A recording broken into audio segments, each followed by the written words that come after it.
WNAA 90.1 The Voice. It's your boy Jovan Hubbard here with Brad Brooks. What's up? Wan'ye Davis. What's poppin'? And back by popular demand, we are back once again for a second season of 3rd and 30. Man, it's good to be back with y'all boys. Man, how was you guys' summer, man? Let's just start off like that. Man, that was good, man. I was hanging out in Raleigh, you know, the 919. For sure, you know man. You already know.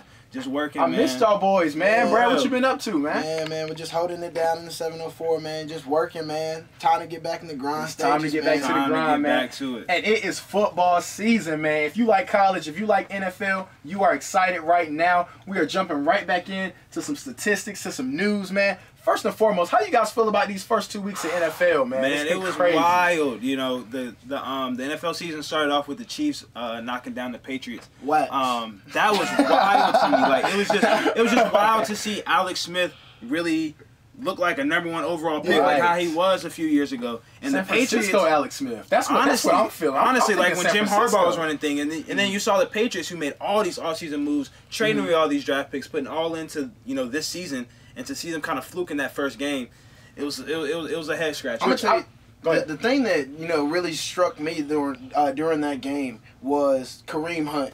This man has been on a tear. Come out of nowhere, running back from Toledo. Honestly, already 2 weeks straight. 2 weeks straight, man. Like, been putting up 20+ fantasy points. Okay. Tell me this though. How long can this last though? Is Kareem Hunt the real deal? Because we know that the Chiefs have a good run offense. I mean, we know that those hog mollies up front get the job done. We've seen it with Sharkendrick West. We've seen it with Jamal Charles, of course. We've seen it with Spencer Ware for the last about year and a half. Now it's Kareem Hunt's turn. Is he the real deal? I think he's the real deal. I think this whole team is the real deal. Number one, they play in the best division in football, the AFC West, with the exception of the Los Angeles Chargers. But, I think the AFC West is the best division. I think with the Chiefs, we're accustomed to them, having success. They're built for the regular season. We want to see them do it in the postseason. Right. That's what we want to see. Because they've been bitten by the injury bug so much. Eric Berry went down in the first game. Right. So that's a team. I love this roster. I love Alex Smith not just being a game manager. He's actually going out there being a gunslinger. Right. Kareem Hunt running the ball, making plays with Kelsey. I just want to see this team, translate to the postseason. I think they're definitely. So do you guys think that for the past 2 weeks, do you guys think it's been a lot of blowouts? It's been too many games that, especially last Sunday. You look at last Sunday, the Bucks versus Bears. Obviously, we knew what was going to happen there. But then you look at other games. Ravens, they played the Browns, which I thought was going to be a little closer. But the Ravens is showing that their defense is true this year. They may have one of the best defenses, maybe honestly, top 3. 5. I think top 3. I'm even go deeper than that and say top 3 this year. I mean, they're looking great. Maybe. I mean, that Broncos game yesterday was ridiculous. Oh yeah, I thought it was going to be a close game. Yes. But they exposed the Cowboys offensively. And the Broncos to put up, what was it, 42 on? 42. That's ridiculous. That's 4 touchdowns. That's unacceptable by the Cowboys. To see what they did to Zeke. I mean, which was somebody who, I mean, we knew that it was going to be a rougher game. I mean, because it's Denver. I mean, you go to Denver, you're not going to expect to run a lot on them. You look at last year, they had the best, really defense all around. Absolutely. But, to shut them down the way.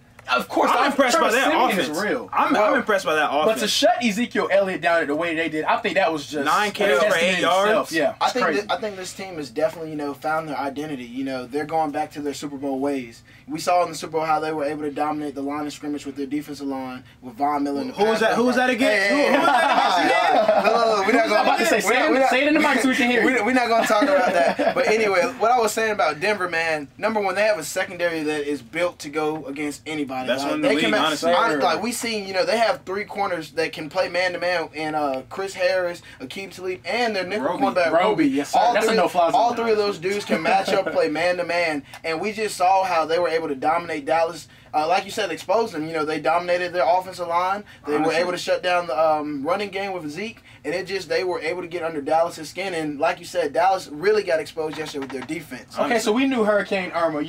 Obviously week 1, couple teams missed games. Like we said, the Bucks missed, but Miami. How do you guys feel about Jay Cutler stepping into that role? We thought it was going to be Tannehill. Tannehill can't play. Jay Cutler comes in. How do you feel about that, Wan'ye? I want to ask Wan'ye about that. Jay Cutler is the worst quarterback in the history of football. Did you see the Hail Mary? I did see the Hail Mary. Hey, man, Jay Cutler still has an arm. The Hail Mary was accuracy terrible. Is not there. The accuracy is not there. It was just very interesting to see how that game played out.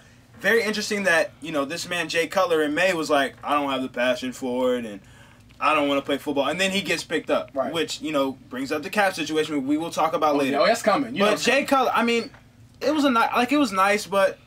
I mean, they're the Dolphins. Like, they're not going anywhere, so I'm not really that impressed. I'm not really that offensively, Jay Cutler is in the best position he could possibly be. Absolutely. Jay Cutler has weapons of Jay Ajayi, who I think is going to end up being one of the best. I love Jay Ajayi. I think he's going to be a top 3 running back this year. Jay Ajayi, Mr. 200 is what I call him. Okay. He did 3 games of 200-plus yards last year. Nobody else did that. Okay, Jay Ajayi is running the ball like no other. He continued it. I think he did 15 yards yesterday. No score, of course. But he's got Devontae Parker down the field. Yeah, he's got Kenny Stills, which he used yesterday for a really deep touchdown. Jarvis Landry, of course, so who kind of is compared to Odell Beckham Jr. And he's really good. He doesn't get the respect that he should. He puts up Odell type numbers, of course, but he's in Miami. Their whole receiving core is pretty good. They have a great receiving core. It's young. We've been waiting to see Devontae Parker for the last 2 years. They've been saying he can be a candidate as a breakout player. And they've been calling him Alshon Jeffrey. I don't know about that, but he definitely has the mode of Alshon Jeffrey, AJ Green-esque. We're just waiting to see that production. You got to put it all together. So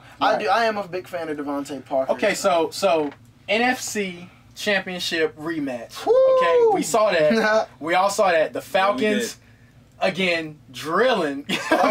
Handing a butt whooping to Aaron Rodgers and those boys. Is this just the height of Aaron? Can he not pass the Falcons? I mean, what's going on? Aaron Rodgers is fine. That defense, he is. Almost his entire career, minus that year he got the Super Bowl. Right. They have always had a bad defense, and I think the management has done him a disservice in not giving him the defense that he needs. Had he had a defense all these years, he would be making consistent Super Bowl runs. But they just don't have a defense. I think it's the cornerbacks. It's the DBs, man. They're secondary. Other than HaHa Clinton Diggs, I think it is the DBs that are terrible because their run defense is not bad. And for the last couple of years, their run defense you're not going to really run against Green Bay like that. But what you can do, but nobody runs the ball anymore. And that's what I'm saying. And what you can do, and what it's been proven that you can do, is you can pass that ball. Somebody like Julio Jones, somebody like even Mohamed Sanu got some big catches. I mean, they are just wide open. Yeah, in the NFC, you have to be able to defend the pass. You got Odell, Dez, Mike Evans now, because they're going to be in the playoff picture now. Like Deshaun Jackson. Exactly. He's got to be able to defend the pass. But like you said about Green Bay, the thing, like you said, with management, so many times have we been, just looking at Aaron Rodgers as that bad man. And management has just been kind of, taking it for Aaron Rodgers, you go out there, score 30 points, and maybe the defense can assist you. You can't win like that. Like point blank. And it's just like, for me, Atlanta at the moment in the NFC, they are the most balanced team. It's no Super Bowl hangover. I'm looking at all these other contenders in the NFC. The Seahawks, too many problems with the offensive line. The Vikings, the quarterback is Sam Bradford. He can't stay healthy. Had his best game, hurt. Look at the Detroit Lions. It won't matter until you win a playoff game. Me being a Panther fan, I don't know where Cam is. And you know the Saints. We're not even going to mention the Saints. The Bucks, man, came on to come up. By the way, the Falcons are the cream of the crop in the NFC. They can run the ball. They have running backs that can catch out the backfield, and Devontae Freeman, Tevin Coleman. They have a balanced receiving attack. Not only Julio Jones, Mohamed Sanu, Taylor Gabriel, Matt Ryan looks like he's getting the consistency bug. Austin Hooper had a huge game the first week, but then he didn't have a big game that second week. And then this defense is just young, is fast. You got superstars like Keanu Neal, Vic Beasley, Deion Jones, Dontario Poe, man, from the Chiefs, man. He's not only being a run stuffer, he's actually getting back with the pass rush. So this team is just very balanced, and a lot of people thought they would fall off losing Kyle Shanahan. But this team is just on the ball, and they're my favorite for the NFC. So Wan'ye, speaking of defense, do you still think that the Seahawks have the best defense? I know you mentioned them a lot. There's not any question about it. And the Seahawks will go to the Super Bowl this year. So how do they translate that into wins? Obviously, they got the win. Listen, it was the 49ers. The score was 12-9. Yeah. I want to see a better game than that. Absolutely. Russell Wilson is looking terrible. He's been looking terrible for about a year and a half. Same thing with last year and same thing year before. Around week 9, week 10, week 8, around that time in the middle of the season, that's when they start to pick it up and they go on a hot streak. But why does it take that long, though? I don't know. That's a question for Pete Carroll. I don't know why it takes so long, but they're going to get going, and they're going to get going in the playoffs. They invested a lot in that defense, and defense wins championships at the end of the day. I'm going to have to disagree with you, Wan'ye. I like Seattle's defense. Yeah, you like them. I love them. Richard Sherman is a playmaker. I don't think they're the best, though. But, however, I think the Legion of Boom is dying. It's not even the Legion of Boom anymore. I understand that. I understand they brought in Sheldon Richardson. They invested in the defensive line. But the thing that they made their biggest investment in is their quarterback, Russell Wilson, and they are not protecting him. The offensive line is pathetic. Number one, they lack playmakers. Don't get me wrong. Doug Baldwin is a great playmaker. He led the league in receiving touchdowns or very close to it. Very close. Yeah, he was second. You can't get rid of the ball when you can't establish a run game because Thomas Rawls is not the answer. They're saying C.J. Prosai is going to be this new third down back. He's not a bad Chris Carson is not the answer. Obviously, Eddie Lacy is inactive now. He's benched, so he might not even be on the team at the end of the year. And it's just the whole culture of that locker room ever since they lost that Super Bowl to the Patriots. It has just been, it's just so hard to dissect, guys getting upset with Pete Carroll, Cam Chancellor holding out, and it's just when you have so many problems in locker room and in-house, it's just so hard to see a team making a Super Bowl run. I do acknowledge the Falcons not doing it though, bro. The Falcons are not doing it. Well, I can't see Seattle doing it. Matt Ryan, I can't see him either. They're even in a weak division now in the NFC West, where I think they'll have a cupcake schedule. They'll win the division, get to the playoff. But when they play somebody good, what are we going to see out of Seattle? I just have to see more at the moment. So one of the last topics I want to hit about the NBA, about the NFL, is the Steelers. The Steelers, we got Martavis Bryant back, Juju Smith-Schuster. He's back, and he had a pretty good game, catching some deep ones down the field. Le'Veon. Are they back? Now, Le'Veon is having a lackluster year. First game, he had a short, I think his yard total was on like 12 or 13 yards. That holdout's next game, he only had 34 yards on a bunch of touches. So what is really going on? But here's the thing about running backs that kind of gets misconstrued. Right. A running back is a very dependent position. Just because you don't get the yards doesn't necessarily mean you're not hitting the holes correctly or you're not playing well. It could be the offensive line, it could be the play calling, it could be the run design. Right. So don't read too much into he's not having a good year. Collectively as a team, they're not having a good year running the football. He's going to pick it up. He had the holdout, so obviously the preseason snaps and that flow of how the football goes isn't there. Martavis Bryant was suspended all year last year. Juju Smith-Schuster's a rookie, so they got some new pieces and they're gonna work them in. And Mike Tomlin's a very good coach. He's a very good offensive-minded coach. Big and all them boys. They're gonna get them right. So I want to go around the table really quick, guys. Who is you guys' most impressive and least impressive teams or players, or both, whichever one you want to do, for week 1 and week 2 so far in the NFL? My most impressive were the Chiefs. Obviously, they beat my Eagles last night, which that was a heartbreaking loss. And then the Broncos were my most impressive because 42 points. I mean, that holding the Cowboys to that type of offensive performance wasn't that big of a deal to me. But putting 42 with Trevor Siemian, that was a lot. Right. Least impressive, the Bengals. Andy Dalton just hasn't looked good.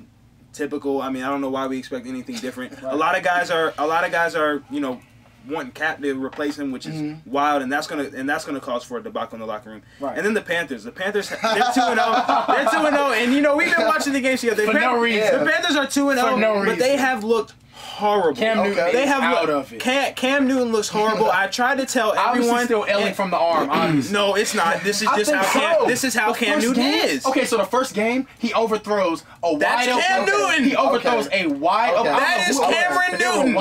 No. Second game on a flat route. Runs a flat route. Christian McCaffrey. He overthrows Christian McCaffrey. That is Cameron Newton. I don't know why you guys think that MVP Cam Newton. Can we continue to get on with the question? Can we continue, please? For me, you said a couple of people that I wanted to mention. I definitely would like to acknowledge the Kansas City Chiefs through 2 weeks of football. They have looked quite impressive, as we stated here. I also want to give props to the Los Angeles Rams week 1. I understand they played a pretty trash team, but it was just good to see, Jared Goff looks more comfortable in the second-year player. Todd Gurley was able to run the ball. But week 2, a team and a player that I really like. I like the Oakland Raiders. They haven't really played anybody. Well, they didn't play anybody this week playing the Jets. But Michael Crabtree is top 5, one of the best red zone targets in the NFL. He was able to dominate. I didn't say top 5 receiver. I was about to come across his table. Michael Crabtree might be real. I'm gonna tell you right now, Michael Crabtree may be real this year. He might be the number 1 target. What did he have? 96 yards at halftime? I mean, it was ridiculous. Yeah, he was on my They were bombing him the ball over and over and over. And I'm thinking, okay, after the first bomb, you get it. He's 1 for like 50 yards, so you get it. Now we got to double team him. Now we got to really strap up on him. No, they leave him open again. And Carr's not scared. The man just got the contract. He doesn't care. He's throwing the ball. Hold your horses. It is the Jets that we're talking about. I mean, of course. It is the Jets that we're talking about. And then far as somebody least impressive, you stole who I wanted to say. I wanted to mention the Panthers. Hold your horses. The Panthers haven't looked good, but they've been winning games. They haven't looked good, and I acknowledge that, but they have been winning. Somebody else who I want to acknowledge, I wanted to say Andy Dalton through 2 weeks hasn't thrown a touchdown, but he's thrown 4 picks. But I'm going to say the Arizona Cardinals. The Arizona Cardinals are one of those teams. Last year they fell off. You know, they had high expectations, you know, with Super Bowl admirations. But this year, you know, it's still like, you know, we're going to build the defense. Let's draft defensively. Maybe Carson Palmer can bounce back. Week 1, they lose David Johnson. Too many old heads. Week 2, even though they beat the Colts, they struggle with a team, you know, who has a quarterback who just got traded in Jacoby Brissett. So that's the team that I really have to say they haven't been looking good. I'm going to go out on a limb here, and I'm going to disagree with you guys about that whole Bengals situation. The Bengals, they do look bad. Granted, that is my least impressive team. But it's not because of Andy Dalton. You got to look at that line. Their line, he's getting hit more than anybody in the NFL right now. And that's saying a lot when you got Cam Newton getting smacked up over there in Charlotte, still getting smacked around. But you can't. Bortles getting smacked up. You can't be getting paid Andy Dalton money and not throwing no touchdowns. I understand it, but given the opportunity, you've seen he's made some good passes, like the deep. I think it was triple coverage to AJ Green, where it was like a 50-yarder. Like he's still got the arm. He's still got. Come on now. That's AJ Green. I mean, don't put it on Andy Dalton. But do you not? Does Matt Ryan not use his weapons? I mean, of course you have to use your weapons. But Matt Ryan also throws touchdowns in 2 games. I get that. But the man is not even given the opportunity. You've got young linemen and people like Jake Fisher and Cedric Agbui. Is that how you say his last name? Yeah, probably. Yeah. So those guys are young, you know, and they're not fit for the savvy and the type of smarts that these linemen have. You've seen games.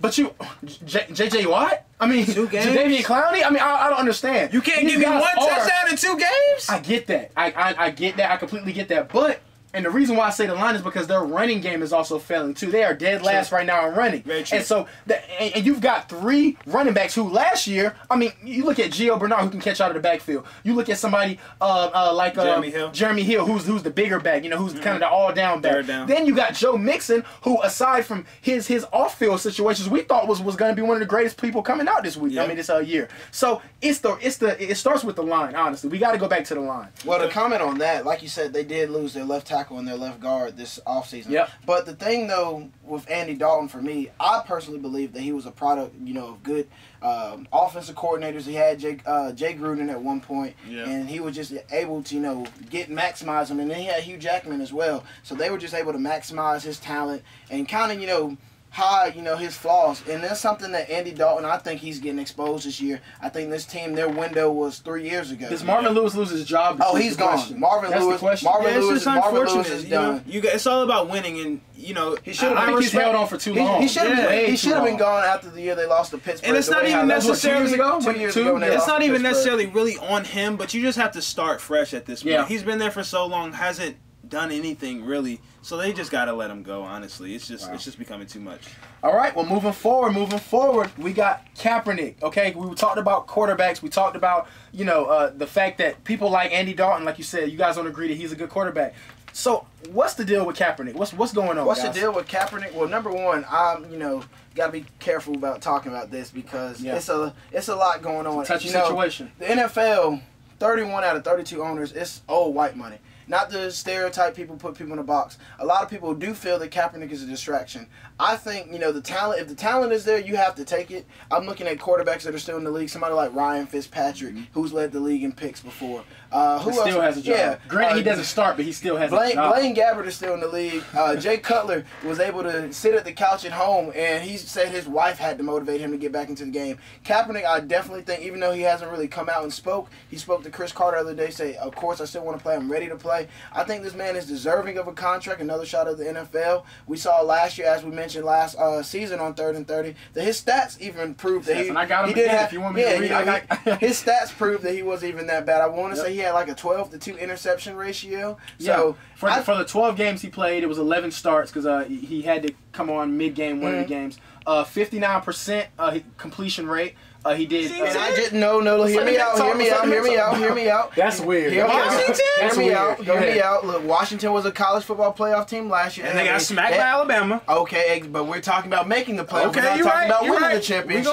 You know what that's about basketball, right? So anyway, you know we're talking about 4 teams. So listen, hear me out. Listen, these guys have a quarterback in Jake Browning who is impressive. He's been one of the top passers in college football. They have a cupcake schedule. They probably won't have to see a hard team until they have to play Southern Cal, who has been struggling in the Pac-12 championship. Michigan, Penn State, Ohio State all play each other in the same division where all 3 of those teams split last year. So I don't see a tiebreaker happening again this year where one of those teams can make it to the postseason. I'm looking at Bama.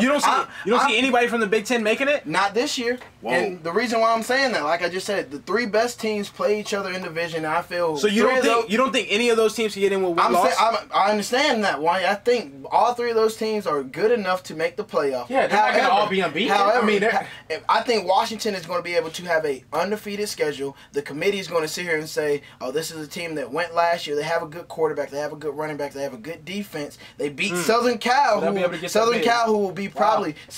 will possibly be in the top 3, top 5. Once they beat them in the Pac-12 championship, the committee will say we're going to pick them in the championship. Because in the Big Ten, Wisconsin, let's not say Wisconsin cannot knock off Penn State, Michigan, or Ohio State in the Big Ten championship. So anyway, like I said, Bama, they've been running the table. They set the tone beating Florida State at the beginning of the season. Clemson, this team hasn't lost a beat with Kelly Bryant replacing Deshaun Watson. This man went off against Louisville having 3 touchdowns. The defense looks fast. It looks younger. Oklahoma, I just think Baker Mayfield is special. He's been a Heisman finalist. Yeah, I was about to talk about it. All right, so Heisman. Let's go ahead and break Lamar apart. Jackson. Who? Lamar Jackson. Right. I love Lamar Baker Jackson. Mayfield even close? Baker Mayfield is the favorite right now. Lamar Jackson, he definitely fell off. No way. He fell off. He's not the favorite. I would say as of right now, it's Baker Mayfield, Mason Rudolph, and Saquon Barkley. You're ridiculous. You're crazy. You're ridiculous. Number 1, you're gonna leave Lamar Jackson out? I did not. Wow. You didn't mention his name. I said Lamar Jackson is still a talented quarterback. However, he got handled by Clemson. He got handled? 81 yards in the first half. 81 yards in the first half. He had 3 touchdowns and 300 yards. Josh Rosen has a loss. I'm looking at these 2 quarterbacks ahead of him, both undefeated, have a chance to go undefeated. So Baker Mayfield set the tone, beating Ohio State. He already has 10 touchdowns. No picks. I'm looking at Mason Rudolph. Stats. Hold on. I have stats about Mason Rudolph. Hold on. His team is averaging 54 points per game. We ain't talking about the hottest offense. 72% of his passes are completed, and this man has 12 passing touchdowns to 1. Who has he played? Who has Lamar Jackson played? He played Chapel Hill and Purdue, and he struggled. And he struggled? And he got manhandled by Clemson. 81 yards in the first half. And Saquon Barkley is a beast. Round 1. So he said Lamar Jackson got handled, correct? Right. Oh, for the record, he said he got handled. Yes. Let me read out these stats. Week 1, 30 for 46. He played Purdue. He's supposed to do that. You said handled. He played Purdue. 378 yards, 2 touchdowns, 107 yards. If that's handled, then I said handled by Clemson. Did I not say handled by Clemson? Let's get on to week 3. He played Chapel Hill. Let's get on to week 3. He played Chapel Hill. That's Clemson. Week 3. He had 83 It's a full game. It's a full game, young kid. They got blown game. 21 for 42, 370 yards, 3 touchdowns, 1 pick. And two, if that's handled to me. If you watch the game, Wan'ye, 2 of those passing touchdowns were in the 4th quarter when Clemson let their team just slack off. They had the game secured. Bad coaching then. That's bad coaching then. Well, Lamar Jackson ain't ready. Clemson ain't ready. Okay. That's bad coaching then. I'm going Baker Mayfield and Mason Rudolph as my 2 Heisman favorites and Saquon Barkley. Baker Mayfield don't play nobody else that have no Heisman moment. Lamar Jackson still got to go to Florida State. Okay, hold on. Did this man not just say on air that Clemson has a cupcake? You can see this. I said Lamar Jackson just say that. So when we were talking about Clemson, so what does Clemson have to do with anything? I just said Lamar Jackson got to go to Florida State.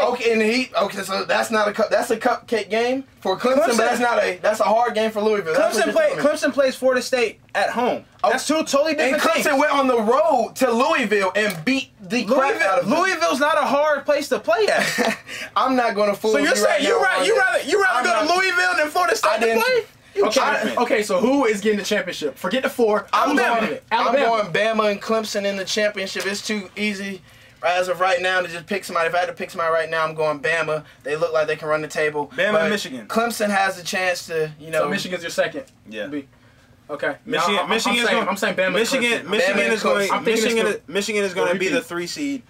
I say Clemson is going to be the 2 seed. I see Michigan beating Clemson in the game. You like Michigan a lot, I like Michigan a lot. I like their defense. And then look, they talking about Michigan. I like their defense. Just because Wan'ye likes him, they're going to have a bad season. Right. And look, and I love John Harbaugh. I wanted to say Michigan. I want the best for John Harbaugh, but it's just this. Look, like we saw the Eagles. All cities talk about Carson Wentz. The Eagles are going to struggle just because of Wan'ye. Yeah. And I can't wait. I can't wait to be back here next week. It's only downhill from here. I can't wait to be back here right now. It's only downhill from here. I can't wait to be back here next week, man. Bro, Cam Newton can't even throw a touchdown against the Bills. Bro. Everybody throw their Twitter out, man, on the air. Hey, man, I really enjoyed doing this first episode. It's good to be back, man. You guys can follow me at _Brad Brooks for any sports updates for 3rd and 30. Hey, man, you know, it doesn't just end here. You know, I be beating up on these 2 dudes on Twitter also. Follow me out all day, Wan'ye. That's it, man. Oh, yeah, man. If you want that fantasy advice, NFL, NBA, it doesn't matter, man. You know, I talk junk with my boys up here, man. JDHUBBAR on the air. And, you know what I'm saying? So, man, make sure you just keep it tuned. Always, we'll be back next week, the same time, 5:30 on Tuesdays. You already know. For WNAA 90.1 The Voice. We are 3rd and 30, and we're out. Dirty soda and styrofoam. Spill the day to get my mind blown. Dress it up.